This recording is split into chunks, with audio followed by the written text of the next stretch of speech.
So we're going to be going into game 1 here. Didn't quite see the map. We're going to find out in just a second. It is Thunderguard Stadium.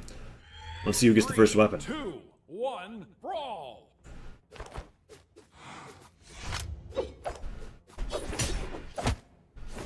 TB looking to get in there with this sword. He lands the recovery, lands a dare. Doesn't get too much damage though because he didn't get the full recovery out, but that one did, and that's going to bring Maltimum into the yellow. Maltimum looking for an approach with these guitars is unable to find an opening, and he's getting consistently punished by these recoveries, and that's going to rack up a ton of damage. He really can't, you know, take those.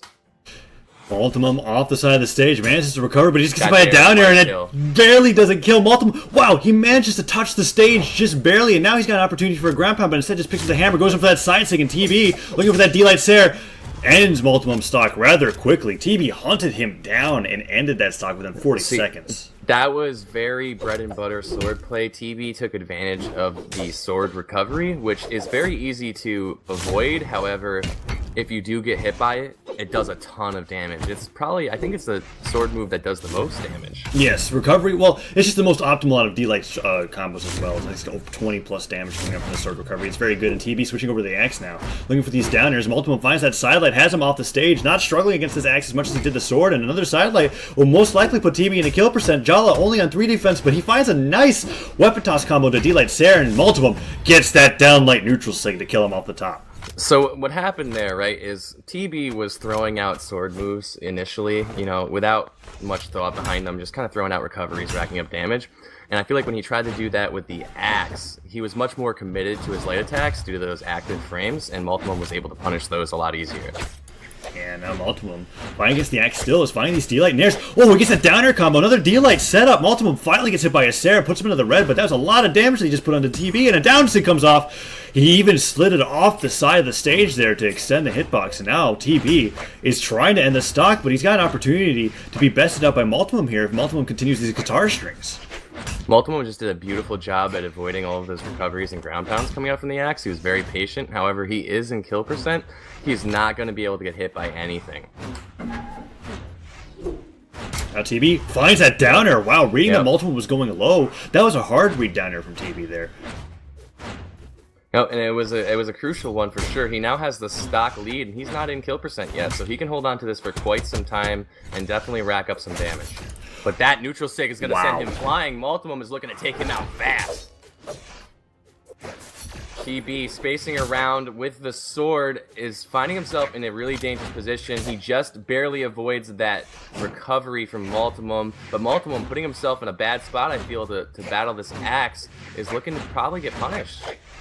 And now Maltimum looking for those recovery kills here. He's just trying to be able to end the stock. Another recovery comes out. TB doesn't get hit by it, but instead of the nair, Maltimum being chased by TB despite TB being in kill percent. And now going for the recovery, still does not KO. Maltimum looks for the second one. TB's ready for it and hits him with a recovery of his own. Now he picks up the sword. Maltimum finds those nairs, but that's the only move that he's been landing so far against TB. But the ground pound hits. Maltimum evens it up 1-1.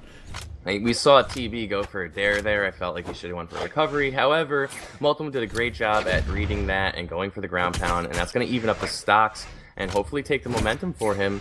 It looks like he's trying to find a guitar string, but TB is playing aerial game and basically just spacing around him, not trying to let that happen. Weapon toss comes out. TB doesn't get the downlight follow-up, and Maltimum's trying to put TB into the orange. Goes from that downlight startup, but ever since that first guitar string that he got on the second stock, Maltimum has not been able to find anything else, and now picking up that hammer, that might be the better idea. Get those hard-hitting nairs and sairs to be able to take advantage of Jhala's low defense. Sidelight comes up with a side stick, punishes, and now TB is having Maltimum entering kill percent with that sair. That's gonna kill. That might kill.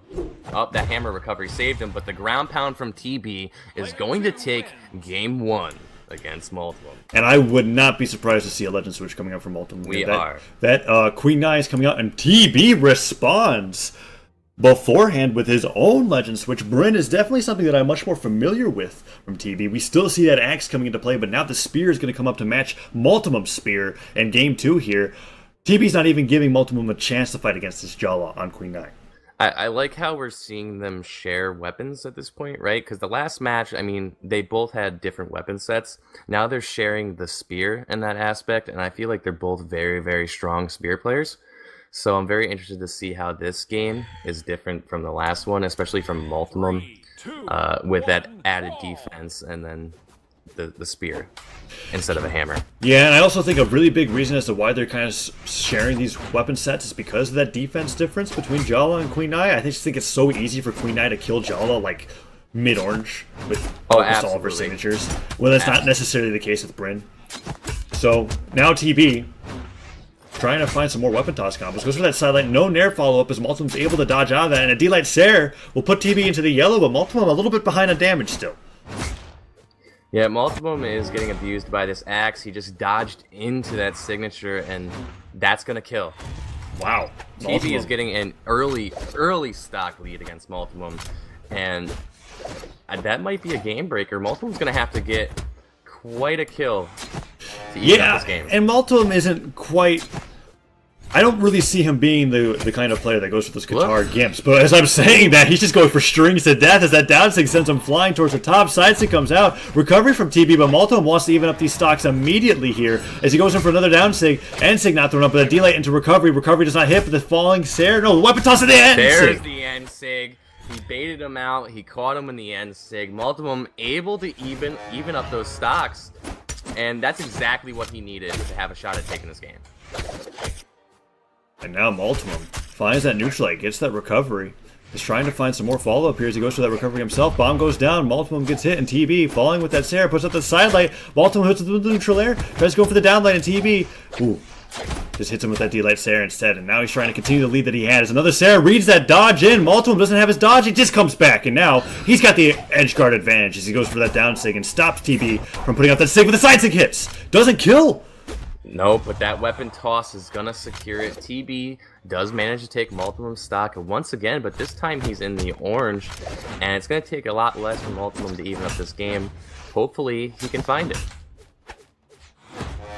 Now, Diner comes out, nice neutral light. Maltimum looking for that down light himself. Side stick comes out, and a nice D-lane to recovery. Doesn't kill just yet, but Maltimum's got him in kill percent now as he goes in for a risky ground pound. Recovery hits from TB, and every hit here that TB gets matters as Maltimum is looking for that down light startup. Side stick comes out, that KOs. Maltimum makes it 1-1, but he is on winner's bracket stock here. He needs to be able to take this stock to continue his trip, otherwise he's going to be sent to losers rather early.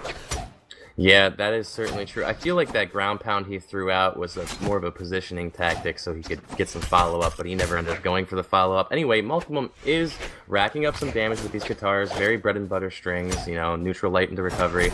But TB is looking to get a reverse neutral sig right, and not neutral down sig. That neutral sig from Maltimum was such a great idea. If TB didn't have the peace of mind to toss his weapon downwards, and now Maltimum trying to go in for that neutral light, reverses on accident, but a nice sidelight neutral light in recovery, puts TB to kill percent. This is anybody's game. Looking for that down sig, he goes for it, TB punishes with a recovery, and no, wow, Maltimum dodges out of the way of that Sarah, but gets hit by the second Sarah as he jumps into it.